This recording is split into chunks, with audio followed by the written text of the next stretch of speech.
አሁን በደረሰን ሰበር መረጃ በኤርትራ ሰራዊት ላይ በተፈጸመ ታይቶ የማይታወቅ አደገኛ ጥቃት ከ100 በላይ ወታደሮች የተደመሰሱበት ድል ተመዝግቧል። ዝርዝሩን በቆይታችን እናሰማችኋለን። 180,000 ሜትሪክ ቶን ነዳጅ ባለመግባቱ የኢትዮጵያ የነዳጅ እጥረት ቀውስ እየተባባሰ ነው። የዕለታዊ የነጭ ናፍጣ አቅርቦት በግማሽ ቀንሷል ተባለም። ቀውሱ የሚቀጥል ከሆነ የሀገሪቱ አጠቃላይ እንቅስቃሴ ሊቆም ይችላል። ዝርዝሩን በቆይታችን እናቀርባለን። ትግሉ ተሽጧል። የአማራ ህዝብ እንኳንስ ነጻ ልናወጣ በኢኮኖሚ እያደቀቅን ነው የቆየ ነው ሲል ፍቅሩ ሙላዬ ተናገረ።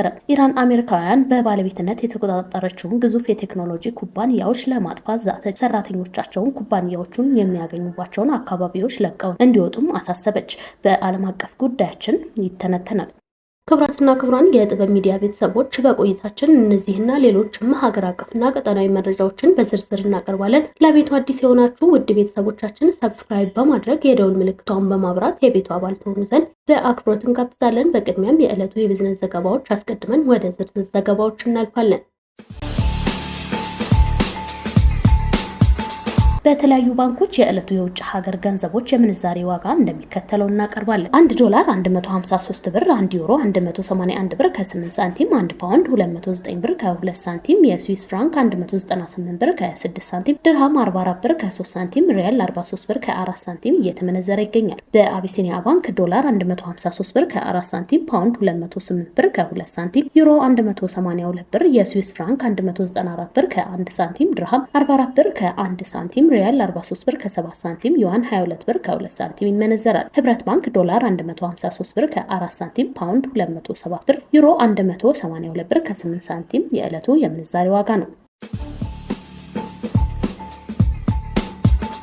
ትግሉ ተሽጧል። የአማራን ህዝብ እንኳንስ ነጻ ልናወጣ በኢኮኖሚ እያደቀቅን ነው የቆየ ነው ሲል ፍቅሩ ሙላዬ ተናገረ። ለመንግስት ኃይሎች የሰላም አማራጭን ተቀብሎ እጅ የሰጠው ፍቅሩ ሙላዬ እጅ አልሰጠሁም ብሏል። አማራ ተበደለ ብለን ወተን አማራን የበደልነው ግን እኛንን ያለ ሲሆን የአማራ ህዝብን በይፋ ይቅርታ ሲጠይቅ ተደምጧል። እውነተኛ የህዝብ ትግል መስሎኝ 3 ዓመት በጫካ ቆይቻለሁ። ነገር ግን ትግሉ ከቀበሌ ከወረዳና ከጎጥ አላለፈም፣ ለውጥ አላመጣንም፣ ሁሉም በየጎጡ ነው የሚታገለው፣ ትግል ደግሞ እንደዚህ አይሆንም በማለት ተስፋ በመቁረጥ ስሜት የትግል ቆይታውን በመጸጸት ወቅሷል። የአማራ ማህበረሰብ ተጨቁኗል በማለት ወደ ትግል ሜዳ ወጥተን ነበር። ቢያንስ ከ7 እና 8 የሚበልጡ ወንድሞችን ገብሬያለሁ። ወደ ትግሉ በፍላጎት ነው የመጣሁት ያለው ፍቅሩ ሙላዬ ከገባው በኋላ ግን እንኳንስ የአማራን ማህበረሰብ ነጻ ልናወጣ ቀርቶ በኢኮኖሚ እያደቀቅ ነውና እያዳከም ነው፣ ከዚያም አልፎ በድህነት አረንቋ ተዘፍቆ እንዲኖር አድርገነዋል ሲል ተደምጧል። አክሎም ፍቅሩ ሙላዬ ሲናገር አማራ ሲበድል የኖረው ህወሓት አሁን ከአማራ ጎን ነኝ እገዛለሁ ብሎ ሲሰለፍ አዝኛለሁ። በጠቅላላ ትግሉ ተሽጧል ሲል በትግሉ ተስፋ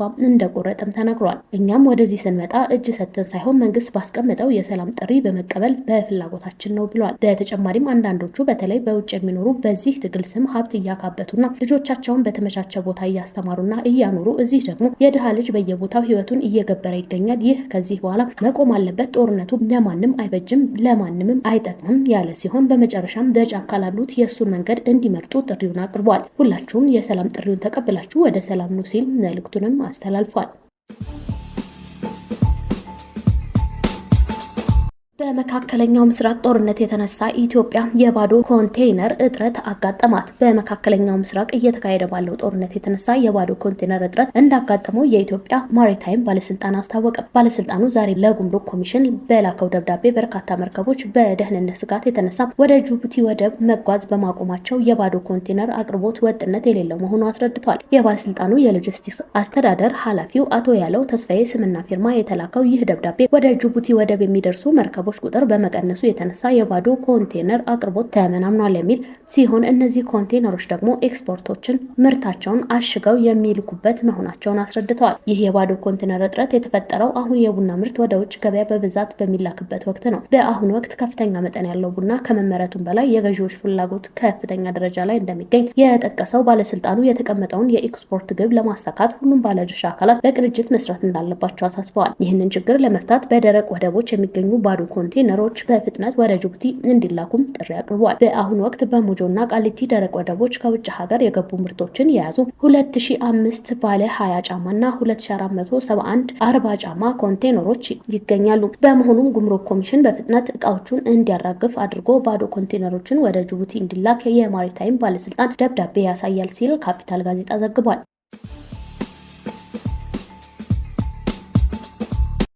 የንግድና ቀጠናዊ ትስስር ሚኒስትር ካሳሁን ጎፌ በመካከለኛው ምስራቅ በተቀሰቀሰው ጦርነትና አለመረጋጋት ምክንያት ኢትዮጵያ ልታስገባ የነበረ ከ180 ሺህ ሜትሪክ ቶን በላይ ነዳጅ ወደ ሀገር ውስጥ ሳይገባ መቅረቱን አስታወቁ። ሚኒስትሩ ይህንን ያጋለጡት መንግስት ዓለም አቀፉን ቀውስ ለመቋቋም ያሳለፋቸውን አዳዲስ ውሳኔዎች አስመልክተው በሰጡት ጋዜጣዊ መግለጫ ነው። እንደ ዶክተር ካሳሁን ማብራሪያ ኢትዮጵያ ከመካከለኛው ምስራቅ አቅራቢ ጋር የነበራት የረዥም ጊዜ የነዳጅ ግዢ ውል በግጭት ምክንያት ክፉኛ ተስተጓጉሏል። አቅራቢዎቹ ምርቱን ማቅረብ እንደማይችሉ ለመንግስት በይፋ በማስታወቃቸው በግዢ ሂደት ላይ የነበረውን 180 ሺህ ሜትሪክ ቶን ነዳጅ ወደ ሀገር ሊገባ አልቻለም። ይህ አቅርቦት መስተጓጎል በሀገር ውስጥ የነዳጅ ገበያ ላይ ከፍተኛ ጫና እየፈጠረ ሲሆን በቀን 9.2 ሚሊዮን ሊትር የነበረን የናፍጣ አቅርቦት ወደ 4.5 ሚሊዮን ሊትር ብቻ እንዲያሽቆለቁል አድርጎታል። ጦርነቱ በዓለም አቀፍ የነዳጅ ዋጋ ላይ ያሳደረውን ተጽዕኖ በተመለከተ ሚኒስትሩ ሲያብራሩ ከጦርነቱ በፊት $80 የነበረም የአንድ በርሜል ናፍጣ ዋጋ ዛሬ ላይ ወደ $230 ማሻቀቡን እንዲሁም የቤንዚን ዋጋ ከ$70 ወደ $150 መናሩን ገልጸዋል። በአሁኑ ወቅት መንግስት ለ1 ሊትር ናፍጣ 95 ብር እንዲሁም ለ1 ሊትር ቤንዚን 42 ብር እየደጎመ ይገኛል። እስካሁንም መንግስት ለነዳጅ ድጎማ ወደ 260 ቢሊዮን ብር ገደማ ወጪ እያደረገ ሲሆን ለዚህም በየወሩ ከ15 እስከ 20 ቢሊዮን ብር በጀት ይመደባል። ይህንን በተፈጠረው የአቅርቦት እጥረት ፍትሐዊ በሆነ መንገድ ለማስተዳደር ከዛሬ ማርች 31 ቀን 2026 ወይም መጋቢት 22 ቀን 2018 ዓ.ም ጀምሮ ተግባራዊ የሚሆን የነዳጅ ስርጭት የቅድሚያ አሰጣጥ መመሪያ ተዘርግቷል። በዚህም አዲስ አሰራር መሰረት ነዳጅ ለሚያጓጉዙ ቦቴዎች፣ ለኤክስፖርት አቅራቢ ድርጅቶች፣ ለልዩ ሀገራዊ ፕሮጀክቶች፣ መሰረታዊ የፍጆታ እቃዎችን ለሚያጓጉዙ ተሽከርካሪዎች፣ ለዘመናዊ ግብርና ትራክተሮችና ለህዝብ ማመላለሻ አገልግሎቶች ቅድሚያ ይሰጣል። ከህግ ማስከበርና ከህብረተሰቡ ትብብር አኳያ በህገ ወጥ የነዳጅ ንግድና ስርጭት ላይ ተሳትፈዋል የተባሉ የመንግስት ባለስልጣናት ጨምሮ 658 ግለሰቦች በህግ ቁጥጥር ስር መዋላቸውን እና ከ720 ሺህ ሊትር በላይ ነዳጅ ተይዞ መወረሱን ሚኒስትሩ አስታውቋል። በኢትዮ ኤርትራ ድንበር አካባቢ የተፈጸመውን መጠነ ሰፊ የደፈጣ ጥቃትና የኤርትራ ሰራዊት በከፍተኛ መጠን ተደመሰሰ። በኢትዮጵያና በኤርትራ አዋሳኝ የድንበር ቀጠናዎች አካባቢ በኤርትራ የመከላከያ ሰራዊት አባላት ላይ ያነጣጠረ እጅግ አስከፊና ደም አፋሳሽ የደፈጣ ጥቃት መፈጸሙ ተዘገበ። በድንገት ተቀናጅቶ የተሰነዘረው ይህንን ጥቃት ተከትሎ ከ100 በላይ የሚሆኑ የኤርትራ ሰራዊት አባላት መገደላቸውና በርካቶች መቁሰላቸውን ከአካባቢው የሚወጡ መረጃዎች አመላክተዋል።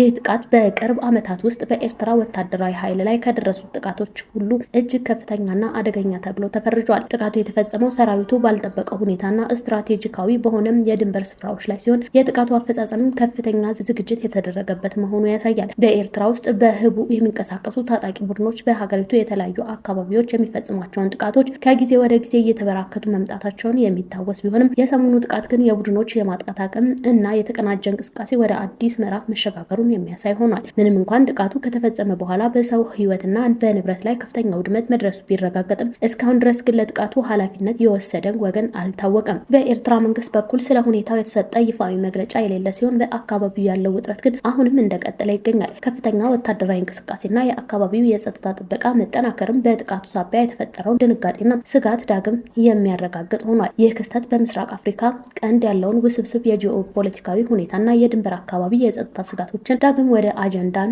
አምጥቶታል። በተለይም በህቡ የሚንቀሳቀሱ ታጣቂዎች እንቅስቃሴ መጨመርና እንዲህ ያሉ መጠነ ሰፊ ጥቃቶች መፈጸማቸው በቀጣይ ለቀጠናው ሰላምና መረጋጋት ትልቅ ስጋት ሊሆን እንደሚችል ተገምቷል። በአሁኑ ወቅት የሟቾች ቁጥር ሊጨምር እንደሚችል የሚገመት ሲሆን በቆሰሉ ወታደሮች ወደ ተለያዩ የሕክምና ማዕከላት መወሰዳቸውም ታውቋል። ይህ የሰሞኑ የደፈጣ ጥቃት በኤርትራ ወታደራዊ መዋቅር ላይ ከፍተኛ ድንጋጤም የፈጠረ ከመሆኑም በላይ በድንበር አካባቢ የሚንቀሳቀሱ ታጣቂ ኃይሎች ያላቸውን የጥቃት ስልትና አቅም ቁልጭ አድርጎ ያሳየ ክስተት ሆኖ ተመዝግቧል። ሁኔታው ወደፊትም ምን አይነት መልክ ሊይዝ እንደሚችልና የአካባቢው ሀገራት ምላሽ ምን ሊሆን እንደሚችል በቅርበት የሚጠበቅ ጉዳይ ሆኗል። ኢራን አሜሪካውያን በባለቤትነት የተቆጣጠሯቸውን ግዙፍ የቴክኖሎጂ ኩባንያዎች ለማጥቃት ዛተች። ሰራተኞቻቸው ኩባንያዎች የሚገኙባቸውን አካባቢዎች ለቀው እንዲወጡም አሳሰበች። የኢራን ኢስላማዊ አብዮታዊ ዘብ ኃይል በመካከለኛው ምስራቅ የሚንቀሳቀሱ አሜሪካውያን በባለቤትነት የተቆጣጠሯቸውን ግዙፍ የቴክኖሎጂ ኩባንያዎች ኢላማ እንደሚያደርግ በመዛት በእነዚህ ተቋማት ውስጥ የሚሰሩ ሰራተኞችና በአቅራቢያው የሚኖሩ ሰዎች ኩባንያዎቹ የሚገኙባቸው አካባቢዎች በአስቸኳይ ለቀው እንዲወጡ አሳሰበ። በታስኒም የዜና ወኪል በኩል የወጣው መግለጫ እንደሚያመላክተው የሽብር ኢላማዎችን በመንደፍ እና በመከታተል ረገድ ዋናዎቹ አካላት የአሜሪካ የመረጃና ኮሚኒኬሽን ቴክኖሎጂ አይሲቲ እንዲሁም አርቲፊሻል ኢንተለጀንስ ኤአይ ኩባንያዎች በመሆናቸው ከአሁን በኋላ ወይም እነዚህ ዋና ዋና ተቋማት የህጋዊ ጥቃት ኢላማዎችን ይሆናሉ ብለዋል። በተጨማሪም የኢራን ከፍተኛ የፖለቲካና መከላከያ መሪዎች በታቀደ ግድያ ወይም ታርጌትድ አሴሴሽን የሚገደሉ ከሆነ ነገ መጋቢት 23 ቀን 2018 ዓ.ም ምሽት 2 ሰዓት ጀምሮ በቦይንግ፣ ቴስላ፣ ሜታ፣ ጉግል እና አፕልን ጨምሮ ከ15 በላይ ኩባንያዎች ኢላማ እንደሚያደርጉ የኢራን ኢስላማዊ አብዮታዊ ዘብ ኃይል አስታውቋል። ክቡራንና ክቡራት የጥበብ ሚዲያ ቤተሰቦች ለሰዓቱ የመረጥናቸው ዘገባዎች በዚህ አብቅተዋል። ለቤቱ አዲስ የሆናችሁ ሰብስክራይብ በማድረግ የቤቱ አባል ተሆኑ ዘንድ በአክብሮት ጋብዘን ተሰናበትን። ሰላም።